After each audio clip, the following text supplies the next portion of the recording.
This channel does not promote any violent, harmful, or illegal activities. All content provided by this channel is meant for an educational purpose only. Top quality और consistent performance के लिए सिर्फ silver pump नाम याद रखना। বেলঘরিয়ায় তৃণমূল কর্মীকে গুলি করে খুন, ফের খুন বেলঘরিয়ায় তৃণমূল কর্মীকে গুলি করে খুন। কাউন্সিলরের ছায়াসঙ্গীর ওপর হামলা। ৩৫ নম্বর ওয়ার্ডে তৃণমূলের যে দলীয় কার্যালয় তার ঠিক সামনেই শুট আউট। নিহত তৃণমূল কর্মীর নাম রেহান খান। গতকাল গভীর রাতে রেহানকে লক্ষ্য করে গুলি চালায় দুষ্কৃতীরা। গুলিবিদ্ধ অবস্থায় সারা রাত রাস্তায় দেহ পড়েছিল।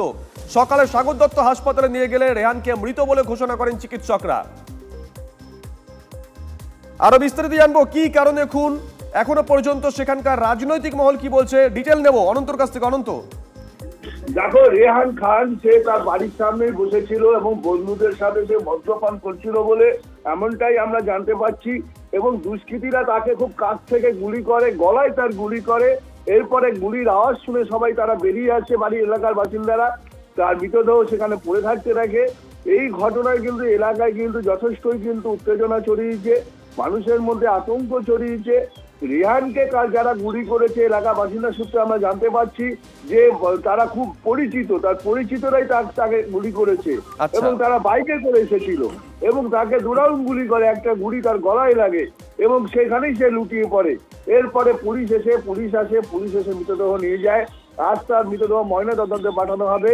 তবে এই ঘটনা বেলঘরিয়ায় কিন্তু আবার দ্বিতীয়বার ঘটলো।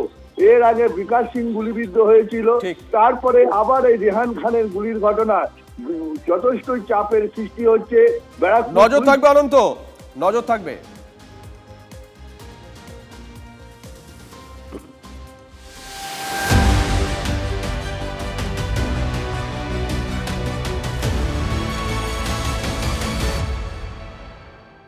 কুলতলিতে নাবালিকা মেয়েকে ধর্ষণের অভিযোগে গ্রেপ্তার সৎ বাবা। ৪ বছর আগে বাবা মারা গেলে মেয়েটির মা এই লোকটিকে বিয়ে করে। মায়ের সঙ্গেই থাকতো নাবালিকা। অভিযোগ, বাড়িতে একা পেয়ে দীর্ঘদিন ধরে তাকে ধর্ষণ করত সৎ বাবা।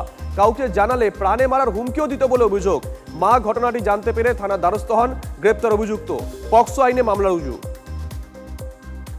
শিলিগুড়িতে জঙ্গল থেকে উদ্ধার নাবালিকার দেহ। গতকাল দুপুরে বন্ধুদের সঙ্গে বেরোয় নাবালিকা। মেয়ে বাড়ি না ফেরায় উদ্বিগ্ন হন পরিবারের লোকজন। শুরু হয় নাবালিকার খোঁজ।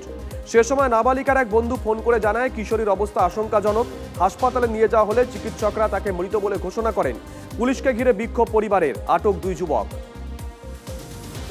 বনগাঁয় মুখবধির মহিলাকে ধর্ষণের অভিযোগ, গ্রেপ্তার অভিযুক্ত। বাড়ির বাগান পরিষ্কার করার কাজ করতে এসে ধর্ষণের অভিযোগ। দেখে ফেলেন নির্যাতিতার কাকা, চিৎকার করলে পালিয়ে যায় অভিযুক্ত। বনগাঁ থানার পুলিশ অভিযুক্তকে গ্রেপ্তার করেছে। তৃণমূলের পঞ্চায়েত প্রধানের শ্লীলতাহানির অভিযোগ। দলেরই পঞ্চায়েত সদস্যদের বিরুদ্ধে ন্যাজার থানায় অভিযোগ দায়ের। মিটিং ডেকেছিলেন বসিরহাট এলাকার ওই পঞ্চায়েত প্রধান। অভিযোগ, মিটিং চলাকালীন হঠাৎই 2 পঞ্চায়েত সদস্য একাধিক দুর্নীতির কথা সামনে এনে মিটিং বানচাল করতে চায়। প্রতিবাদ করতেই প্রধানকে মারধর করা হয়, এমনটাই অভিযোগ। মেরে পোশাক ছিঁড়ে দেওয়া হয় বলে অভিযোগ। এখনো অভিযুক্তদের ধরতে পারেনি পুলিশ। নর্থ সিয়ারসোল খনির বিস্ফোরণে জেরবার জামুরিয়ার বিস্তীর্ণ এলাকা। গতকাল কাটাগড়িয়ার একটি পাকা বাড়িতে ফাটল ধরে, পাঁচিল ভেঙে পড়ে। এবার ফাটল খনি সংলগ্ন ইন্দ্রভূমি কলোনি এলাকায়। বারবার খোলামুখ খনিতে বিস্ফোরণের জেরে বাড়ির ক্ষতি হয়। ইসিএল কর্তৃপক্ষ ক্ষতিপূরণের আশ্বাস দিলেও কাজের কাজ কিছুই হয়নি বলে অভিযোগ এলাকাবাসীর।